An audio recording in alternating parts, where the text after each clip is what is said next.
Cool. Welcome, everybody. My name is Adam Gorley, and I'm the Outreach Coordinator from the OCAD Student Union. I'm here with our facilitator, Veronica, as well as a number of team members of the OCAD Student Union as well. Whether or not we are on campus, the OCAD SU operates on the Dish with One Spoon territory.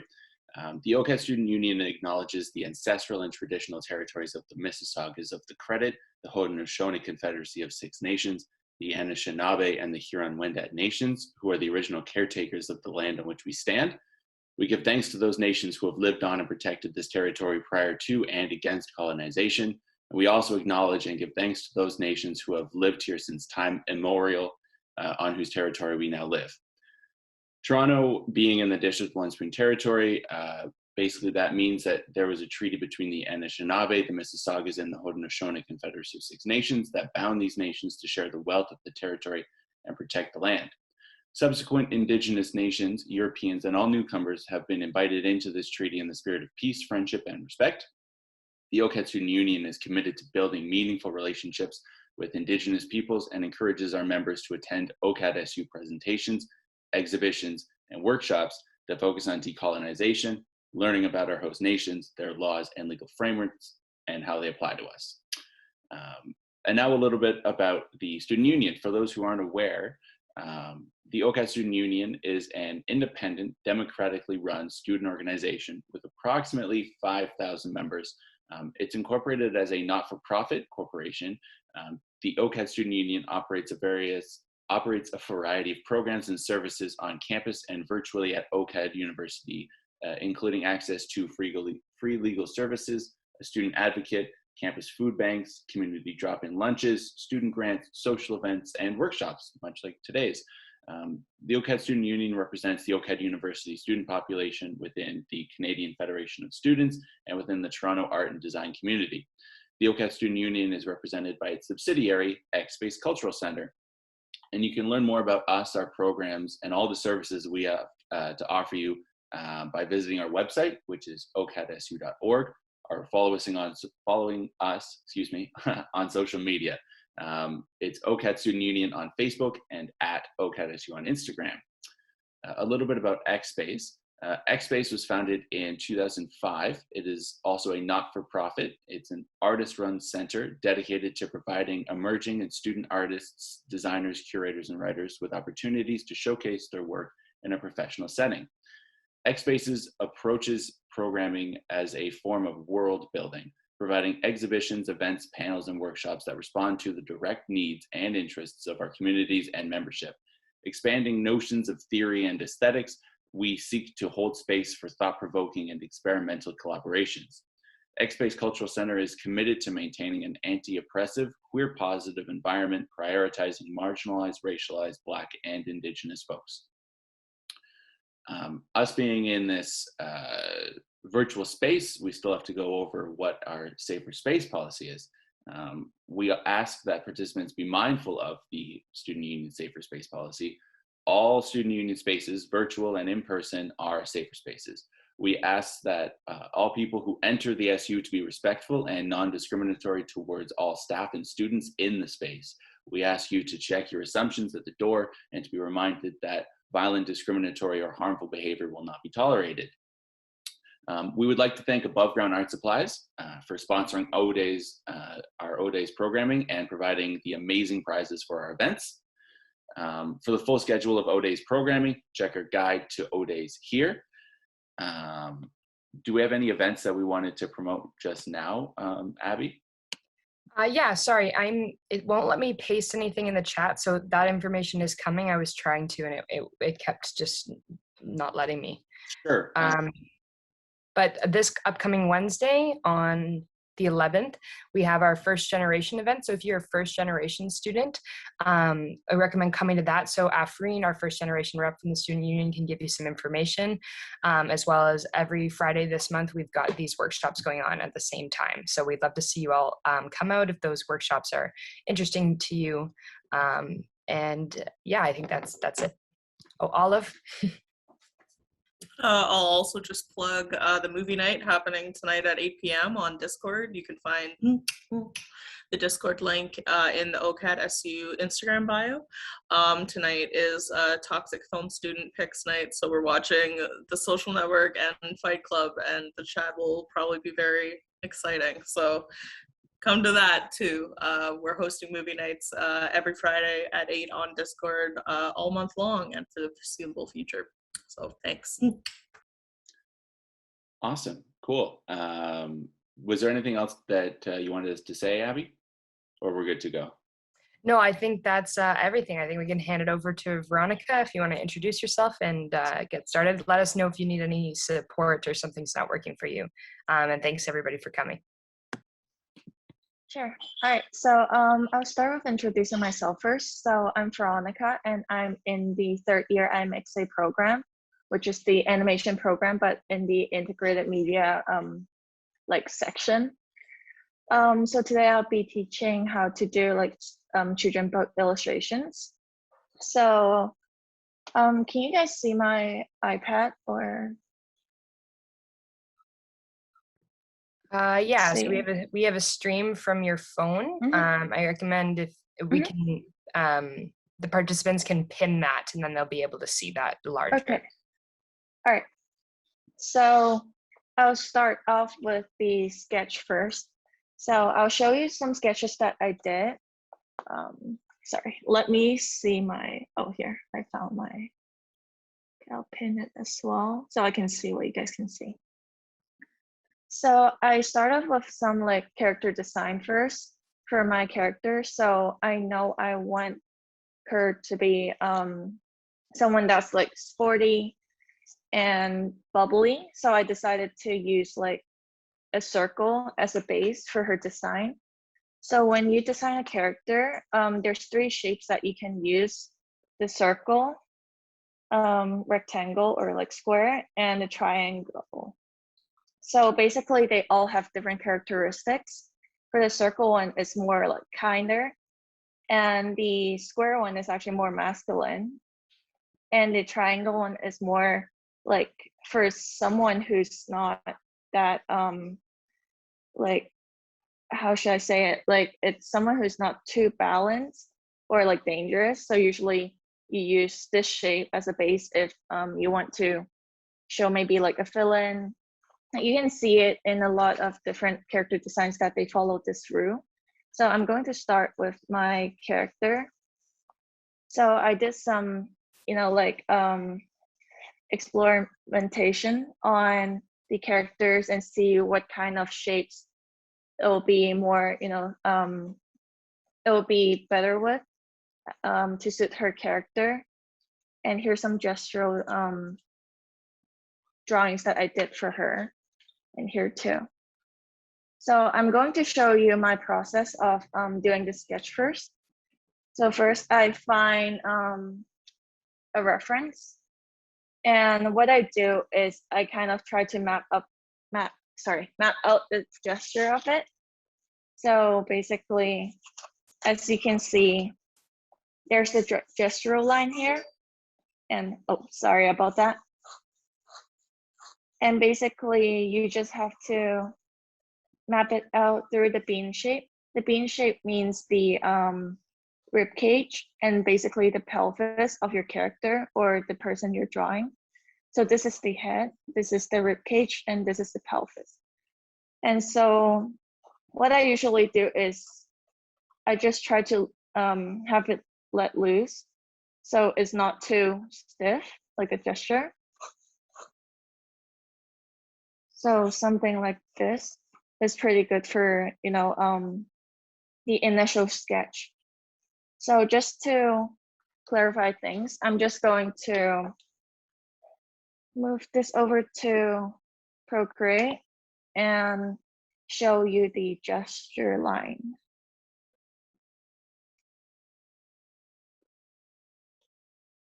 So a lot of people actually think that the gesture line means the spine, but it's actually not. So the gesture line is something that connects the whole body. So for example, this will be the gesture line for the entire body.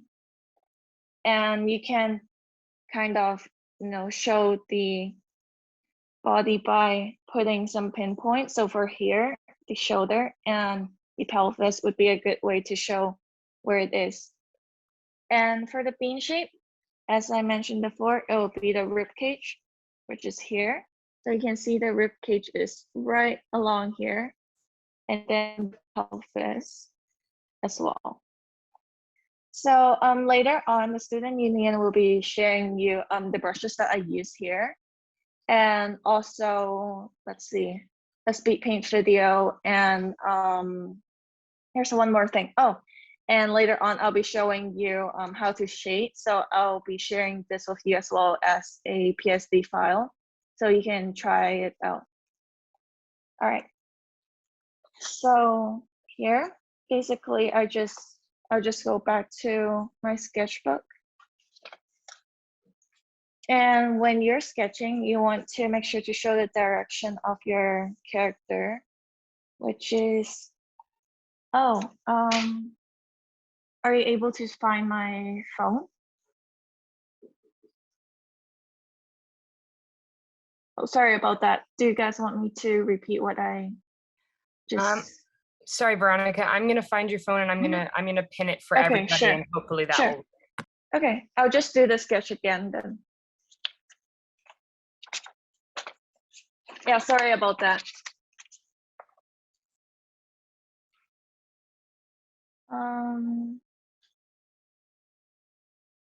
So yeah, let me know when it's ready. Can everyone see my phone? Yes, I think so. Let me Okay, check the all chat. right. Thank you so much. All right, so I'm just going to start again. I'll do it quickly. So basically, the gesture line is somewhere like this. So that's what I'll do. And I'll put the head in and also the bean shape. So for the bean shape, this part is the rib and the pelvis. And if you want to, you can also draw along. So this is the leg. I just keep it gestural so it doesn't look stiff.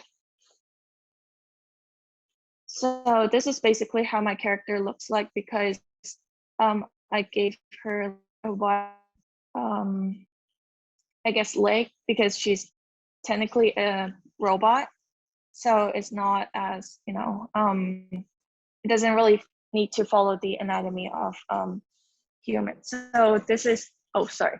Yeah, so this is the gesture I did for my character compared to this. So here, I'll show you guys again on Procreate. I'll just clear this. So here, the gesture line is actually like this instead of following the spine, if that makes sense. So it's just a big line that shows the whole gesture of I guess the reference you're looking at. I'm just going to adjust it a bit. Let's see. Yeah. And you can try to pinpoint your character by putting these lines. So this is the shoulder line and this is the pelvis line to kind of show the movement, and the head as well if you want to. So that's how I start. And I just kind of like see where the, other limbs go. That's basically what I do. And then, so yeah, so now that we have our sketch in right here, I'm going to talk about colors. So for colors, there's actually meanings behind colors. So for example, for red, it means love and passion. So usually it makes people feel, I guess, danger as well. So that's why whenever you do like a character that's kind of, I guess, that has like an impulsive trait, then you can use red to like signify it. And then orange is more like bubbly, and then yellow is more like you'll be reminded of the sunshine. So they're all really good colors if you want to show someone who who is really, I guess, optimistic all the time. And then there's like other colors like green. So you get it, it means calm. And then blue, usually it's used to signify wisdom. And purple is like royalty, because for purple, it's actually really hard to find in ancient time to create this color. So it kind of becomes like an indication of like royalty now. So for my character, I actually use pink for her because I want to show that she's, she's like feminine and also really bubbly and passionate about what she does. So as I mentioned before, she does sports, and I kind of put like, I guess, I don't know, like, so these colors, they're colors of like the bisexual flag. So I kind of like just put it in there, and hopefully people will notice, but I'm not sure if they do. But yeah, this is something that I thought about. So here, I'm just going to, sorry about that. I'm just going to show you about the composition. So there's actually a few rules for it. For example, there's the golden ratio. You know what? I'll just pull up some images. Golden ratio. So the golden ratio is like a spiral that follows like a mathematical ratio, which is 1.618, I believe. Yeah. So, oh yeah, here it says. So basically, it's from, it's from Greek, I believe. Even the Parthenon is based on this ratio. I'll just show you guys. So this building, I think most of you might know, is actually following the golden ratio, like even for the pillars. So nothing is straight in this building. So which is really cool. And also there's another rule called rule of thirds, which is here. So whenever you do a composition, you want to try to make it into like, you know, one of these lines. I'm just going to save it and show you. And also let me know if I'm going too quickly. All right, here. So for the rule of thirds, you can try to put your character either here, here, here, or here. And it actually works really well. And it shows that your character is important. But also you can also put it in like the middle if you want to, which is good as well.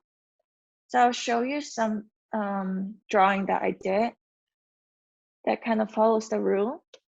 So for this drawing of mine, that I'll be sharing the speed paint video with you guys after this workshop. So basically I kind of try to, you know, go like this. That's why I put like a curtain here.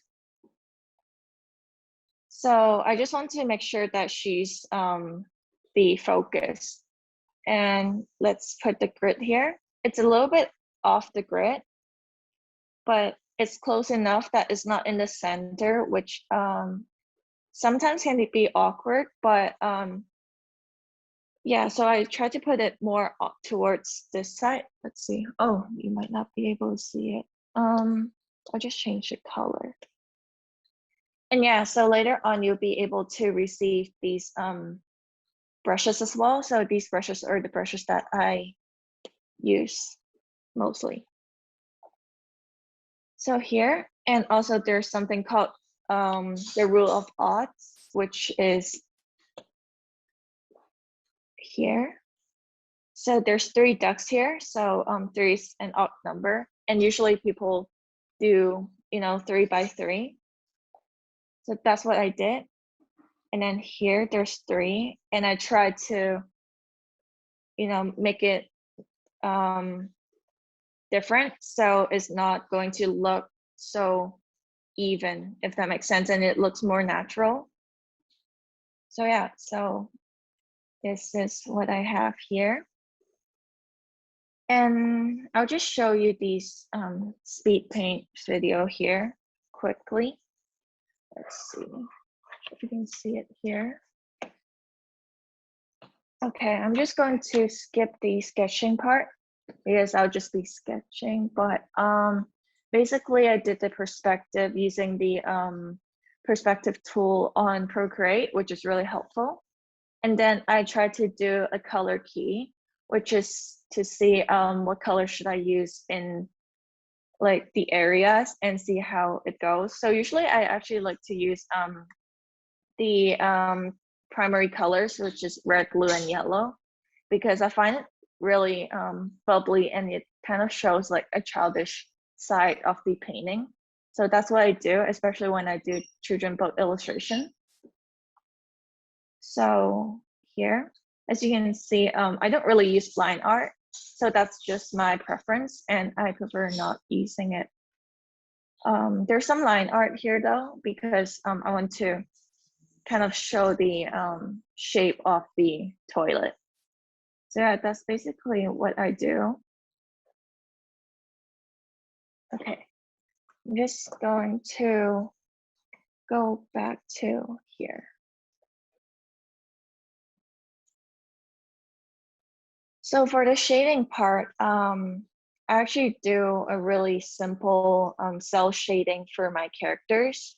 So someone might ask that, what is cell shading? So here, let's say the light is coming from here. Oh yeah, as I mentioned before, you'll be receiving this illustration as well to play with. So I only make it into 3 different layers, so it's easier to shade. So let's say the light is coming from here. Then what I'll do is, you know what, I'll create a new, here, I'll just flatten it. And so whenever you want to shade, I recommend using clipping mask.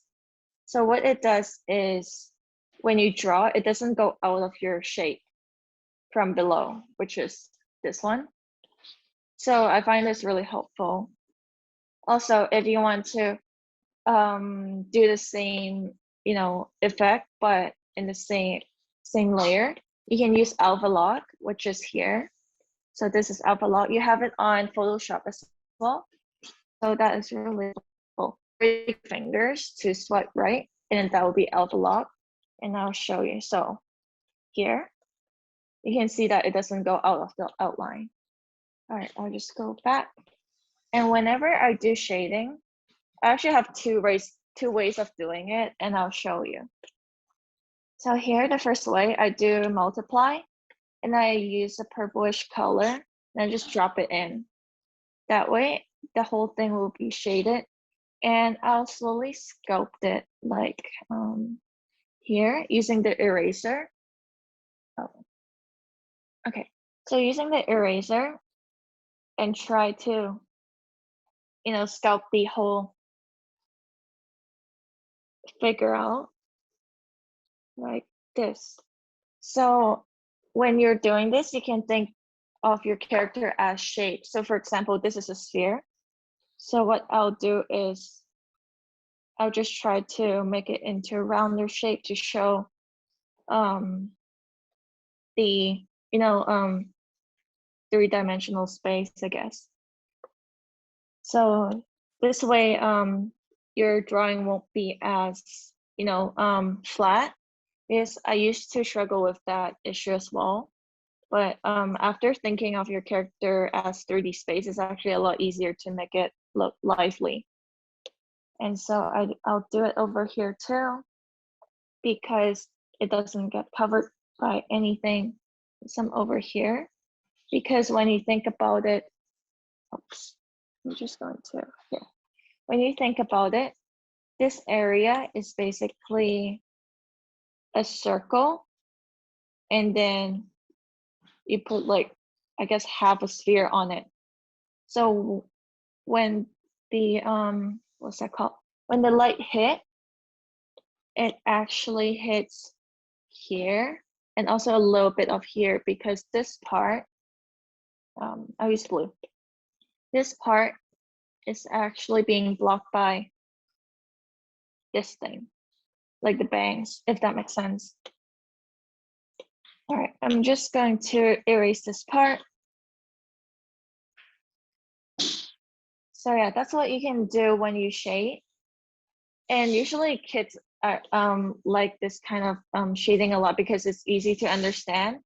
And I find for children book illustration, you don't really need to make things too realistic. But for sure, if you want to, you can make it realistic. But I prefer to do it more simple because it's easier to understand. So basically, you can just it's just trial and error for the shading part. So what I'll do is this part, I think it's going to have more light on it. So I'm just going to do it this way. And also, if you shade it this way, it's actually a lot quicker for your workflow as well. If you need to, you know, finish an artwork in, I guess, like maybe within a few days, then if you do this, it's actually really quick. So let's see. Yeah. So here, basically, I'll just continue trying to scope it out. This part will have light as well. Does anyone have any interesting characters that they want to share?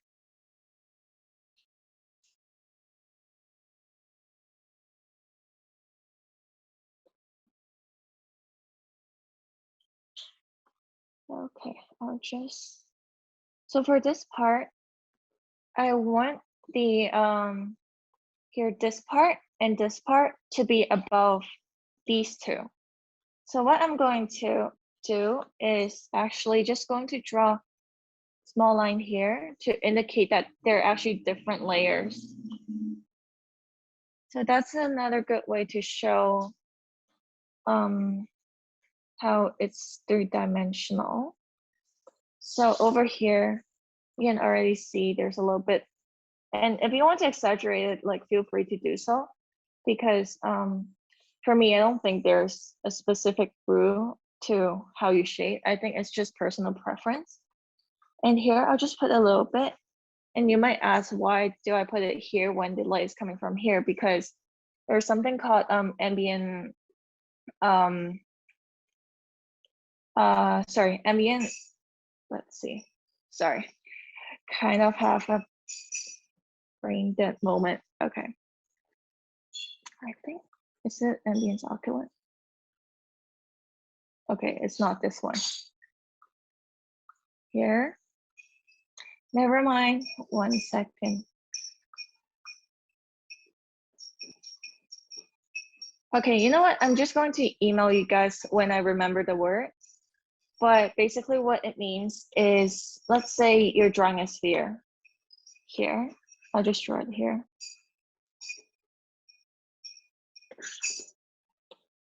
I'm just going to show you guys what it means. Okay.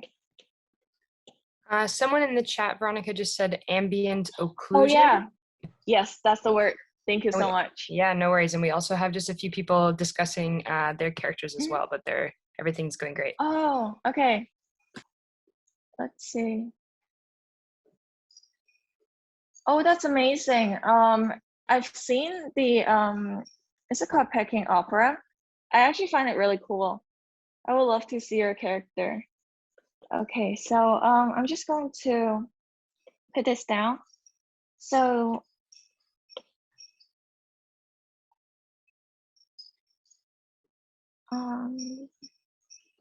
oh, for my preference, I actually like Procreate more just because I don't always have my tablet with me, as in like the drawing tablet for Photoshop. So I prefer using iPad. And also it's actually a lot more user friendly, I find, because when I first started with Photoshop, I had a really hard time trying to draw. And for Procreate, they actually have a drawing assistant. So for example, if you want to draw a circle, you know what, I'll use a better brush. If you want to draw a circle, you just have to hold it, and then you hold it with one finger, and then it'll be a perfect circle. And if you want to do, you know, like a straight line, hold it, and then that's it. And same for a triangle. Okay, this is a bad triangle. Wait a second here. So it'll give you like a perfect triangle. And also I'll just, you know, I'll just finish the Ambience Occlusion, and after that, I'll show you how the perspective grid works on Procreate. Let's see. Yeah, no, we don't have Procreate through university, but I think it's around $15. So it's really, it's a really good price, because after you graduate from OCAD, Photoshop is around, I think, $20 a month. So Procreate is definitely more worth it for me. But I think if you want to do more realistic drawings, Photoshop might be a better option. So yeah, it depends on what you want to do with your app. So for Ambience Occlusion, so here you can tell that, you know, the sphere is not too believable, and that's because when, like, okay, I don't have enough space, but when the light hits here, there's actually a little bit of light that goes through it and comes right here.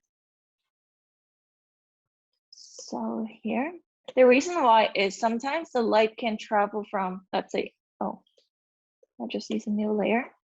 It can go from here and then bounce back, or the surrounding. For example, if you have something that's, let's say a red table or like purple table, like this. Oops, here, let's do it here. Like, let's say you have a purple table. I'll just do this as here. So what you want to do is to have this part show that it's, you know, being reflected. So that's ambient occlusion, to show that, you know, it's more realistic, because whenever you have, you know, an item, it'll get reflected. For example, this pencil. So, I mean, you can't really see any color, but it's actually slightly, oops, sorry.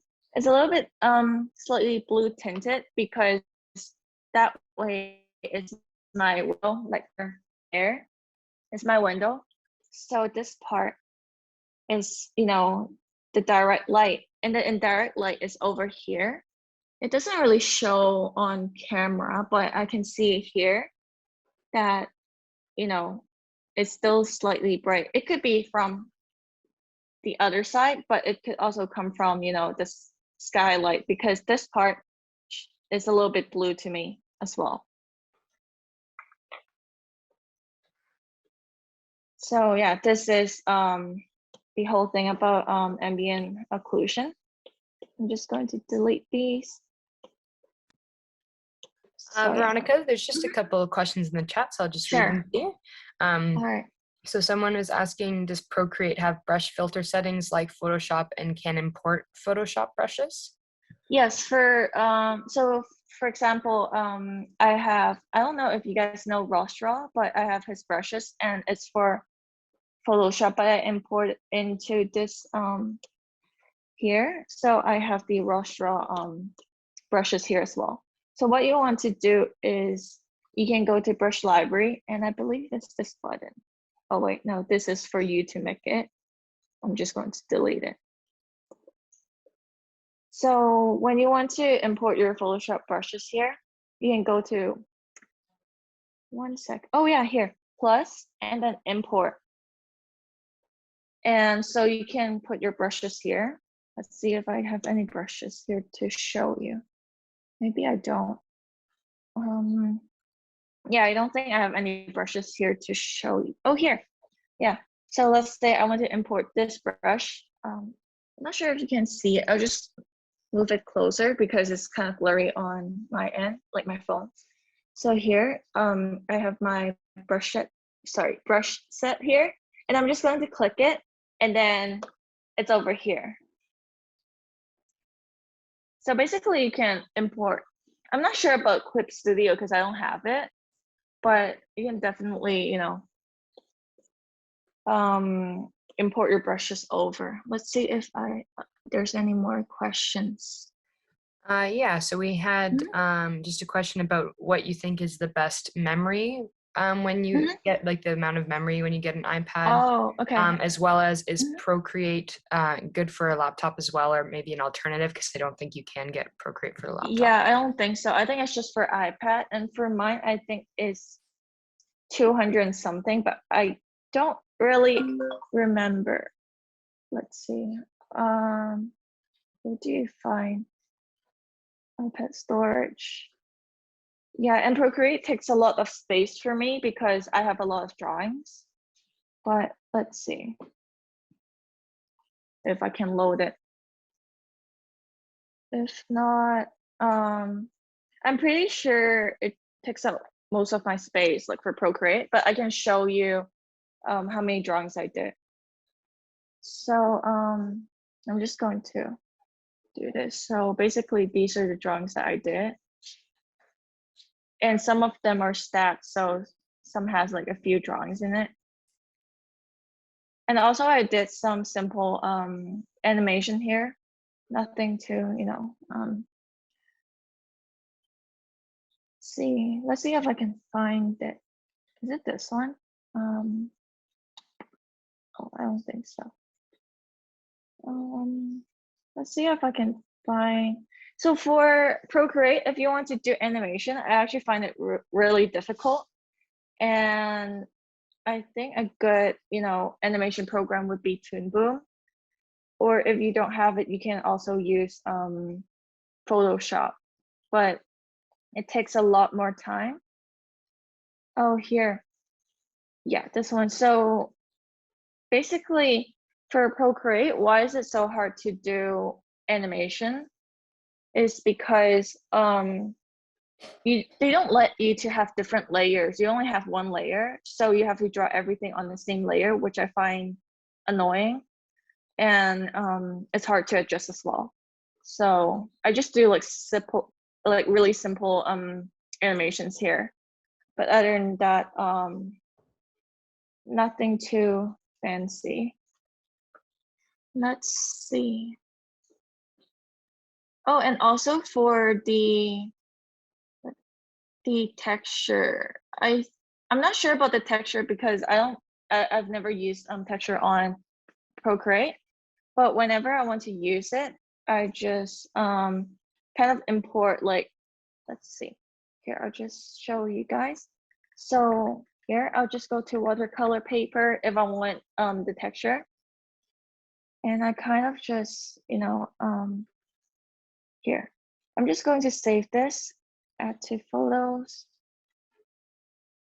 and then here, so I'll just do fit to screen, and I do multiply, or, you know, other choices like color burn is pretty good too. So that way you can, oh, I don't think you can see it, right? Or can you? Yeah, so you can see like there's some texture on it. So that part is the watercolor paper. So that's how I put texture on it, if that's what you mean by it. And let's see.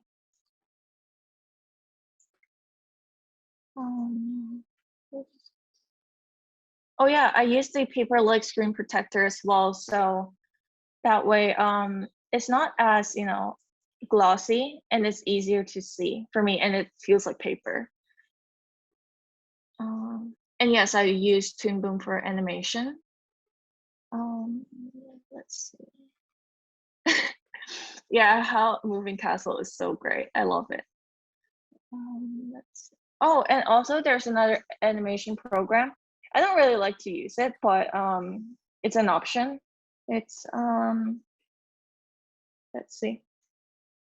Here, flip a clip.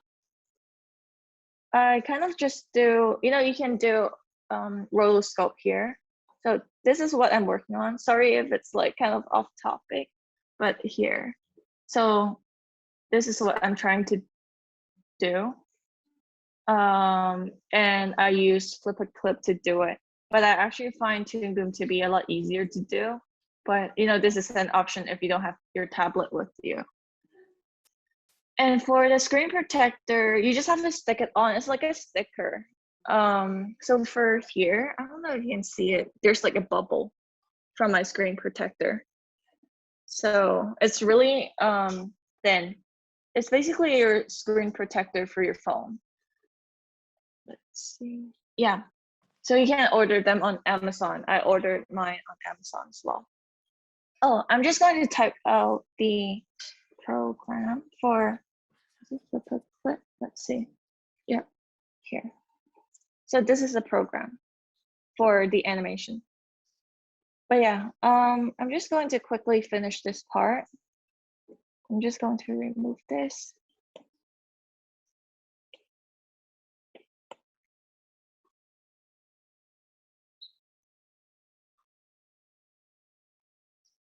So yeah, this is what I would do. And also for here, if you want to, you can just add a little bit to show, that it's 3-dimensional. But basically, this is how I shade it. I don't think we have a lot more time, but I'm going to show the other way that I shade really quickly. So what I would do is I'm just going to, put a clipping mask here and try to get a, darker and more saturated color. This way, actually, for this one, here. So that's why I did 2 of them. Just going to duplicate it as well. So for this part, what I like to do is just to, you can use multiply if you want to. And I'm just going to, shade quickly. Let's say the light is coming from above. I need to here.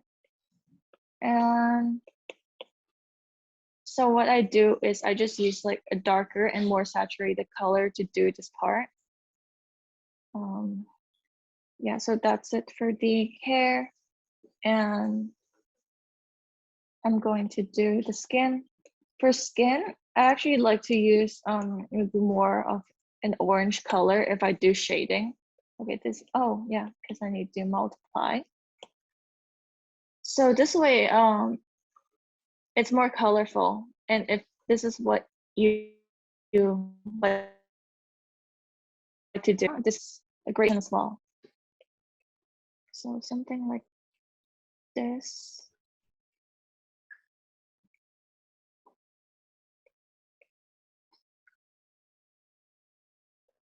And then for the clothing, I think I'm just going to use, so you can always, experiment with it. And okay, so this is too dark, obviously, so you can just use something lighter. Here. So a lot of times it's just trial and error. So here, I'm just going to put some light here. And if you want to, for Procreate, it's actually really nice because you can, let's say here, you fill up this area. What you can do is to pull the color here. Okay, pull the color and drop it like this, and then it'll just fill it up. Oops, why is it different color now? Wait a second. I think I just changed my color by accident.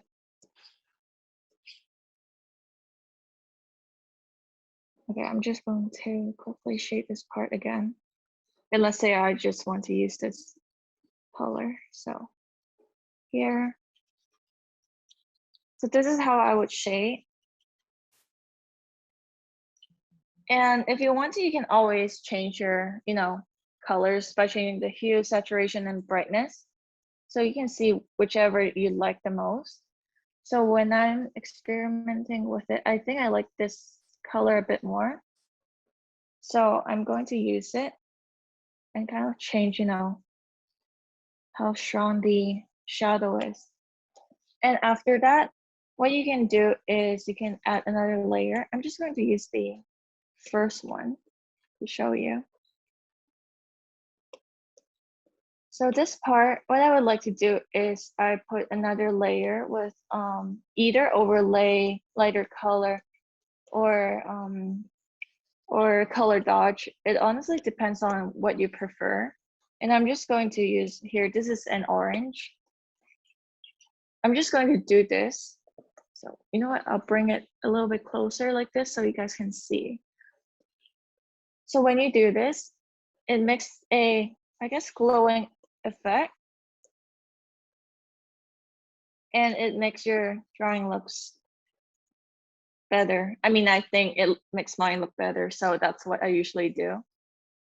And you can always adjust it by here. You can adjust this part, or you know, you can try different what's that called? Why am I so brain dead today? But here, so you can just try different filters, and yeah, so that's basically what I do. And there's another really cool thing about Procreate, if that's what you're using, something called bloom. For example, for this part, I actually use bloom. What I did was, I'm going to show you. Let's use this one here. Let's say I want to use this color. It's kind of like a blur, but I think it works a lot better because here, when I do this, it actually looks like it's glowing because there's still some colors, but not too much. So yeah. Let's see if there's any, oh yeah. And if you want to do an action pose, for example, like this, I'm just going to, well, maybe I'll just use this. Let's say her hair is moving.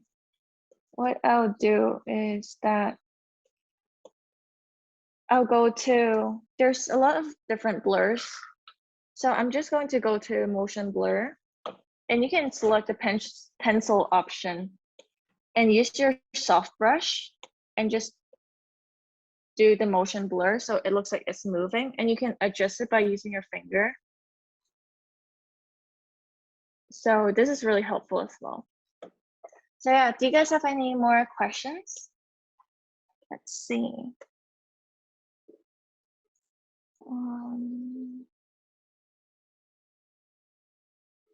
Let's see. Yeah, so for Oh, sorry, Veronica. Maybe sorry. you want to just take 5 minutes to wrap up, and then I can. Yeah, for sure. We can answer any final questions, and then I can give away the prize as well. All right. Or if you want to, I can answer your questions now. Okay, perfect. Maybe I'll unpin your iPad so people can come on and ask you questions. Sure. I'm just going to answer a question from Sin E. Any recommended tablet? So I use a Huon. I think that's how you pronounce it. I'm not too sure, so correct me if I'm wrong. I find it to have some like connection issue. So I guess the best one would be shoot, what's it called? The really Wacom. So I think Wacom would be a better option if you want something more high quality, because for the Huon that I have, it's sometimes it doesn't really sense my pen pressure and it doesn't connect well. I'm fine with it though, but if you want something more reliable, definitely Wacom. Let's see.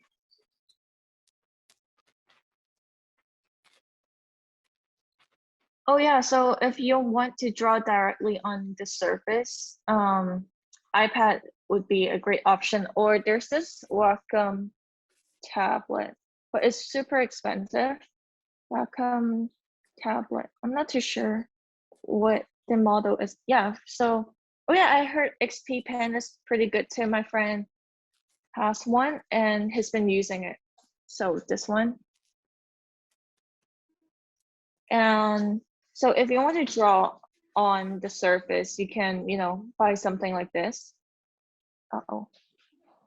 But the price is similar to an iPad, so that's why I prefer to have an iPad instead, because you can do a lot more stuff on your iPad as well. So yeah. And let's see if I have other. Sorry about that. If I have Procreate, do I have? Oh, actually, for Photoshop. Wait, sorry. If I have Procreate. So for OCAD, they actually let you lend tablets there. I'm not sure if they're still doing it, but when I was still like in campus, I was able to borrow a Wacom tablet. Yeah, so for illustration program, I believe they have 2 Wacoms on the 5th floor if you're doing in person again. So that's really good. Yeah, I think they only have 2 Wacoms, but I'm not too sure because I'm not in the illustration program. But if anyone know, you can just answer the question. Let's see. Yeah, a lot of the profs like Photoshop, and it honestly depends on what kind of style you want to do, because I feel like if you want to do something more simple, Procreate is pretty good. And it doesn't crash much. For Photoshop, it actually crashes on me a lot. Let's see.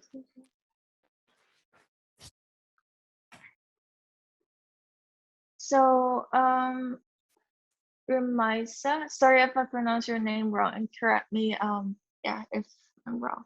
So they asked if we would like to produce children's books. What's the best way to do that? So what you can do is you can, sometimes they post it on LinkedIn and you can apply there. Or what you can do is you can just, email different children's book producers and, just, I guess, yeah, just keep on trying to contact them until someone reply.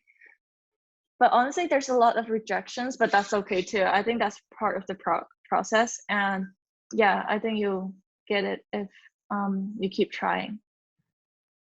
Can you download? Yes, I think you can download Photoshop on the iPad, but it's not as great as the one on your laptop. I actually have Fresco here.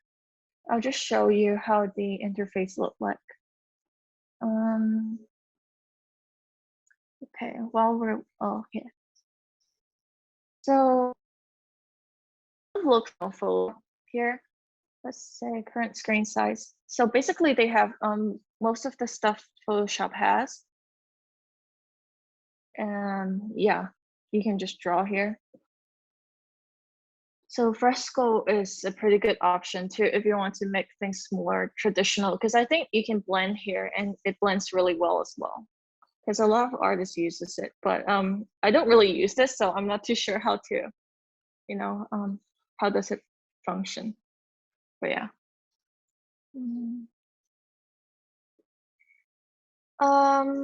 Pointers. So Raquel, I'm sorry if I pronounce your name wrong, but so if I have any pointers to making children illustrations, I think the most important thing is you need to enjoy what you're drawing.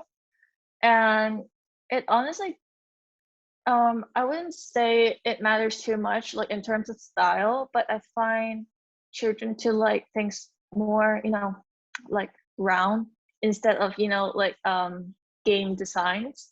So for game designs, they're more like realistic. So I don't really see kids liking those styles, but they like styles that are more like cuter and more colorful as well. Oh yeah, Anisha just answered. Yeah, Distintique. Let's see.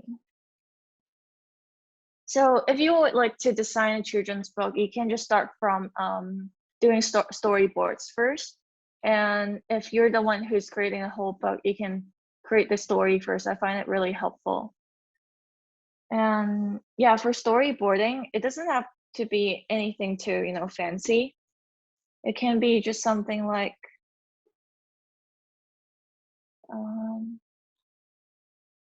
for example, it's, oops, wrong brush.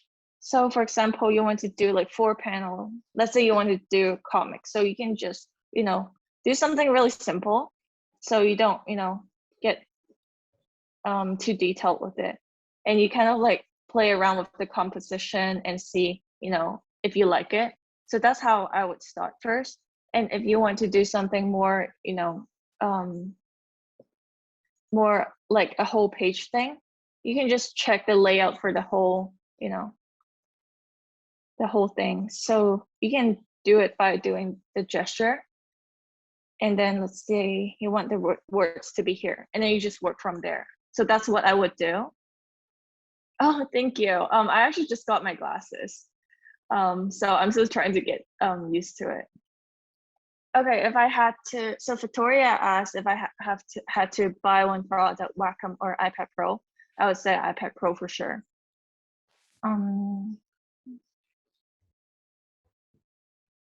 Oops, I think it just skipped.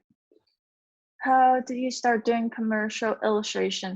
So for me, I actually just do commissions. So it's more like a personal commission. So people just order it through, Discord, Instagram, Etsy, and people have contacted me about like, a children book. And I think what you need to, not really what you need to do, but it's a good way to start is to post your work on Instagram and try to socialize with like different artists as well. And if you want to, you can feel free to like ask me any questions through my Instagram. I'll just put it down here so you can, always contact me. Oh, so sorry, Kaisha. So she said that she's used Fresco and she thinks that it's easier to use it than Photoshop. So yeah. I've never used it because I like Procreate a lot. So I honestly only use Procreate for all my drawings. Are there certain things you should include in your portfolio that are specific to children's book? For children's book, I think color key is important. So it honestly depends on what type of children's book you want to do, because some of them have like a big production team. So you could be doing colors, you could be doing, line art, something like that. So it all depends on what you want to do. For example, if I like doing colors, then I'll do color keys from, different films. And that way is a really great start to, understand colors and lighting. And also perspective. Oh yeah, I talked about perspective. I'll do it really quickly. Sorry, I know we don't have much time left, but here. So for perspective grid, for Procreate, it's really easy to use it. You just have to like pick 2 points, or you can do 1 point if you're doing 1 point perspective. So here you just press assist, drawing assist, and then you can already draw I guess a building here. So that's what I do if I want to do perspective. The drawing assist is really helpful. So trying to work on perspective is really helpful too if you want to work on layouts on children book illustration. Let's see, can we use an iPad?